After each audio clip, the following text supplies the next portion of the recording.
লা ইমান ধুনীয়া বস্তু যে ডিউটি পৰা অহাৰ কাৰণে দিছা নেকি তুমি দিনটো কষ্ট কৰি অহাৰ কাৰণে দিনটো কষ্ট কৰি অহাৰ বিনিময়ত মানুহগৰাকীয়ে দিছে সুন্দৰকৈ আপোনালোকৰ মানুহবোৰে দিয়ে নিদিয়ে নেকি যদি নিদিয়ে কমেণ্ট কৰিব মই পঠাই দিম ইয়াৰ পৰা মেংগো শ্বেক হয়তো মেংগো শ্বেক বা আল্টিমেট বনাইছে দেখোন তুমি ভাল খাইছা লাগে নে বেয়া লাগে পিছৰ কথা কিন্তু আপোনালোকৰ মানুহজনীয়ে নিদিয়ে যদি কমেণ্ট কৰিব মই দিয়াৰ ব্যৱস্থা কৰাই দিম চামুচেদি খাওঁ নেকি ন ভাল লাগিব তুমি খাইছা খাব পাৰিবা তেতিয়া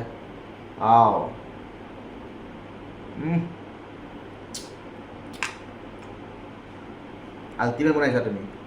থেংক ইউ পাৰিছা দেই এইটো কি ছানডে উপলক্ষে কৰিছা নেকি নহয় মেংগো আছিলে আপোনালোকক দিম যে চাব আম আছিলে মানে সেইকাৰণে বনাই দিলোঁ আৰু আচ্ছা আমি দি বনাই দিছা ন তুমি মেংগো দি বনোৱা নাই আম মেংগো চেম চেম হয় আচ্ছা ঠিক আছে মেংগো শ্বেক আল্টিমেট